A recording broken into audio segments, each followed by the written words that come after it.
ছাত্রলীগ আবার মাঠে নেমেছে এবং তারা রাজধানী সহ দেশের বিভিন্ন স্থানে সফলভাবে তাদের কর্মসূচি কর্মকাণ্ড চালাচ্ছে, মিছিল বিশেষ করে মিছিল চালাচ্ছে এবং সেখানে তারা নির্দ্বিধায় নির্বিঘ্নে এবং বাধাহীনভাবে তারা তাদের কর্মসূচিগুলি পালন করছে। কিভাবে সম্ভব?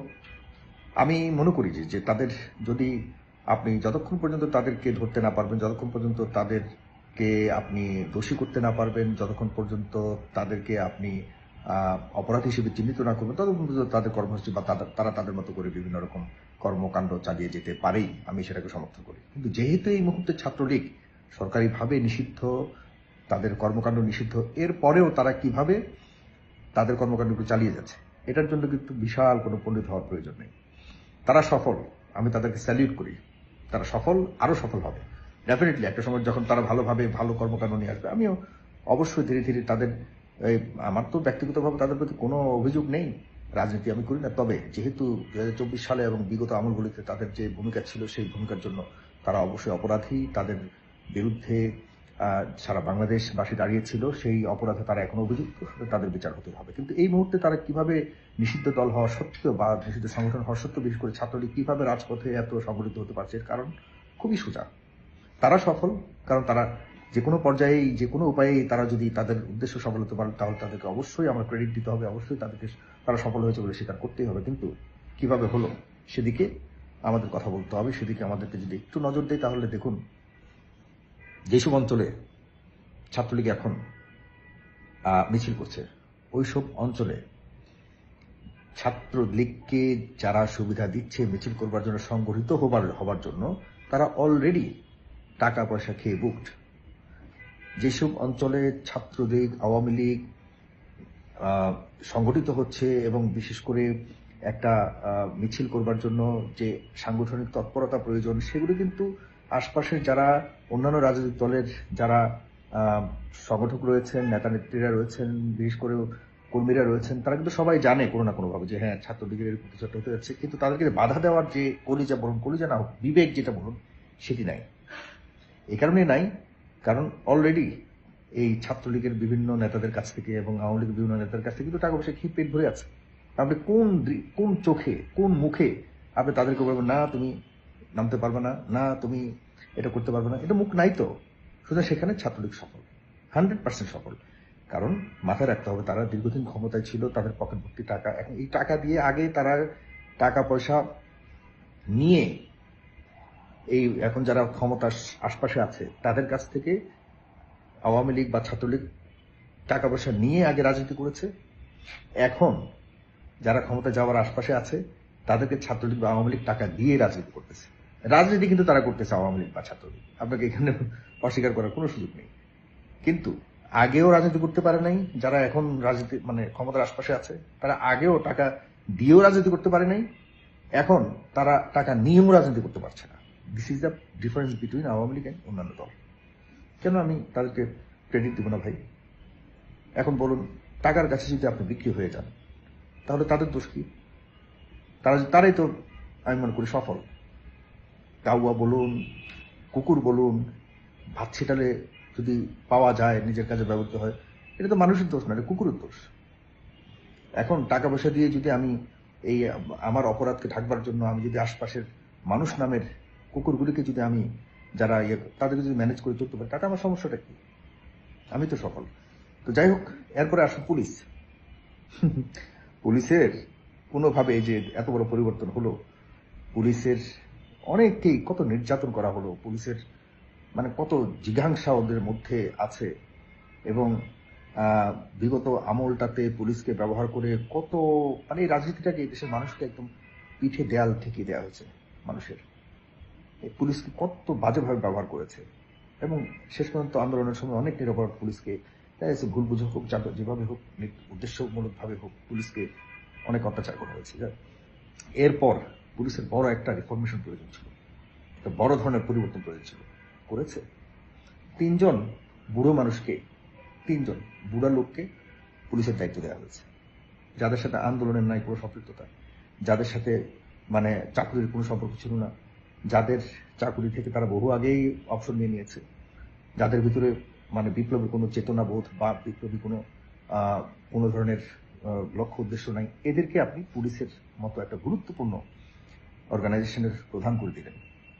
এরা না শুনে এদের আশপাশে যারা বৈপ্লবিকভাবে কাজ করতে চাচ্ছে তাদের কারো কথা শুনে না। এরা যখন তখন যে কোনো কাউকে যারা বিপ্লবী চেতনার, তাদেরকে যে কোনো সময় যে কোনো বিষয়ে কোনো ছুতো পেলেই তাদেরকে সরিয়ে দেওয়া হচ্ছে। আচ্ছা বলুন তো, এখন যদি সরিয়ে দেওয়া হয় যে ভালো ভালো মানুষগুলো যারা কাজ করতে চায়, তাহলে কিভাবে আপনি রিফরমেশন থাকবে কথা, কিভাবে আপনি স্বাভাবিক পর্যায়ে পুলিশকে চালাবেন? সেখানে একটা বড় ধরনের ঘাটতি আমরা দেখতে পাচ্ছি। এখনো পর্যন্ত কোনো তোয়াক্কা নাই। আপনি ছোটখাটো একটা পুলিশ অফিসারের ব্যাপারে আপনি যদি বলেন যে ভাই সে এই 24-এ অনেক ভূমিকা রেখেছে, এখন তার একটা ছোট্ট অভিযোগ আছে তার বিরুদ্ধে, সাথে সাথে ওই ছোট অফিসারকে সরিয়ে দিবে। ছোট অফিসার বলতে আমি একদম আপ টু ডিআইজি পর্যন্ত বলতেছি, বড় অফিসার পর্যন্ত বলতেছি, একদম সাব ইন্সপেক্টর থেকে পর্যন্ত সাথে সাথে সরিয়ে দিবে। এরপরে উপরে যারা মূল দায়িত্বে আছে তাদের যত বড় অপরাধী হোক, তারা যত বড় অপরাধী করুক, তাদের বিরুদ্ধে যদি সারাদিন আপনি কথা বলেন তাদের কিচ্ছু হবে না, কিচ্ছু হয় না। এই কারণে তারা ইচ্ছা মতো এই পুলিশ প্রশাসনকে, পুলিশ ডিপার্টমেন্টকে একদম সম্পূর্ণ ড্যামেজ করে দিচ্ছে। এই যে যতগুলি মিছিল হচ্ছে, মিটিং হচ্ছে বিভিন্ন জেলায় জেলায়, এসব জেলার এসপিদের, এসব জেলার বা এসব অঞ্চলের পুলিশের, ওইসব অঞ্চলের যারা গোয়েন্দা সংস্থার লোক আছে, তারা কি জানে না যে এই ধরনের সাংগঠনিক কর্মকাণ্ড তৎপরতা চলছে? হ্যাঁ, তারা অবশ্যই জানে, কিন্তু জেনেও তারা কিচ্ছু করার নাই, কারণ তারা অবুঝ। এরপরে দেখুন তাদের কথা আরেকটা আছে যে ভাই আমরা গ্রেপ্তার করে আনবো, কিন্তু গ্রেপ্তারের পর আদালত থেকে কে ছুটিয়ে দিচ্ছে? এটা আমরা ছুটাচ্ছি না, যারা ছুটাচ্ছে তারাও বুকড। যতগুলি মানে জেলা এবং রাজধানী, বিভিন্ন জেলাতে যত আদালত আছে সব জেলাতে সবগুলি পিপি, এপিপি থেকে শুরু করে যারা ক্ষমতার আশপাশে ঘোরাফেরা করছে, সবগুলি দলের যারা ক্ষমতার আশপাশে, তারা এখন বিভিন্ন ধরনের আইনজীবীদের দায়িত্বে আছে, বিভিন্ন আদালতের সরকারি দায়িত্বে আছে, তারা সবাই টাকা পয়সা খেয়ে অপরাধীদেরকে একদিক দিয়ে পুলিশ ঢুকায়, আরেক দিক দিয়ে ওরা বের করে। একদিক দিয়ে পুলিশ খেয়ে কিছু কিছুকে ছেড়ে দিচ্ছে, কিছু কিছুকে ঢুকাচ্ছে, বলতেছে ভাই একটা হালকা ধারা দিয়ে দিব, 1-1.5 মাস পর বের হয়ে যাবে। এই ধরনের কন্ট্রাক্টে হাজার হাজার মানুষকে ঢুকানো হয়েছে, এরপর ওদিক দিয়ে বের করা হয়েছে। আমি চ্যালেঞ্জ করে বলতে পারবো, একটা ছাত্রলীগ বলুন, আওয়ামী লীগের লোক এখন জেলে নেই, একটাও নেই। হ্যাঁ, যাদেরকে বের করা যাচ্ছে না শুধুমাত্র আওয়ামী লীগের নিরীহ কিছু মানুষকে ধরা হয়েছে ইচ্ছাকৃতভাবে, উদ্দেশ্যমূলকভাবে, সেগুলো টাকা খেয়ে ধরা হয়েছে। এখন ধরো টাকা খেয়ে ধরা হলে ধরেন কেউ ধরার জন্য 1 লাখ টাকা দিচ্ছে, তো এরপর দেখা যাচ্ছে যাকে ধরছে সে তার হাতে হয়তো পয়সা নেই, সে 50,000 টাকা দিলে তো ছাড়বে না, কারণ 1 লাখ টাকা তো খেয়ে বসেই আছে, কেন আমি 50,000 ছাড়বো? 2 লাখ টাকা দেওয়ার মতো ওই জেলে থাকা আওয়ামী লীগ নেতাকর্মী হয়তো সেই যোগ্যতা নাই, সে কারণে সে বের উঠতে পারছে না। এইভাবে চলছে দেশ। প্রশাসন, আপনি দেখুন প্রশাসনের যে কাজ মানে দায়িত্ব পালন করবার কথা সচিবালয়ে, প্রত্যেকটা পদে, প্রত্যেকটা বদলিতে দেখা যাচ্ছে যে যাদের পয়সা আছে তারাই করতে পারছে। বড় বড় পদে আপনার যদি কোটি কোটি টাকা না থাকে আপনি পারবেন না ওইসব পদে যেতে, যতই যোগ্যতা থাকুক, যতই আপনি 24-এর আপনি চেতনাধারী থাকুন আর 24-এর ধ্বজাধারী থাকুন, আপনার কোনো গুরুত্ব নেই। আপনাকে অবশ্যই পয়সা রাখতে হবে। এসব নিয়ে আমাদের কাজ চলছে। আপনারা যারা দেখছেন, আপনাদেরকে আবারও হয়তো একটা বিপ্লব করতে হবে। সেই বিপ্লবে আমি মনে করি সামনের বাংলাদেশে আবার ঐক্যবদ্ধ হওয়ার জন্য সবগুলি শক্তি, ইনক্লুডিং আওয়ামী লীগের যারা ভালো চায়, আওয়ামী লীগের যারা, তাদেরকে ঐক্যবদ্ধ হতে হবে, হয়ে এই মাঝখানের মধ্যস্বত্বভোগী পাবলিকগুলি যতদিন পর্যন্ত এই দেশ থেকে বিতাড়ন না হবে, বা তাদেরকে যতক্ষণ পর্যন্ত আমরা নির্লিপ্ত করতে না পারবো, বারংবার রক্ত দিয়ে যেতে হবে দেশের মানুষের, সাধারণ মানুষের, কোনো পরিবর্তন আসবে না। কথাটা লিখে রাখেন। আমি হতবাক হচ্ছি যেই উদ্দেশ্য নিয়ে এই দেশটাকে পরিবর্তন করা হয়েছিল, সেই উদ্দেশ্যের আশপাশেও নেই। সামনে কি হবে জানি না। ডাকসু নির্বাচন দেখেছেন, জাকসু নির্বাচন দেখেছেন, নির্বাচন হয়েছে 41 ঘন্টা পর নির্বাচনের ফলাফল দেওয়া হয়েছে। কিভাবে নির্বাচন হবে? এই যে জাতীয় নির্বাচন এত সহজ, এই সরকার দ্বারা সহজ কোনোভাবেই না। যাক, সাথে থাকুন, শেয়ার করে দিন। আমি আবারও হয়তো আপনাদের সামনে আসবো বিভিন্ন বিষয় নিয়ে। ধন্যবাদ।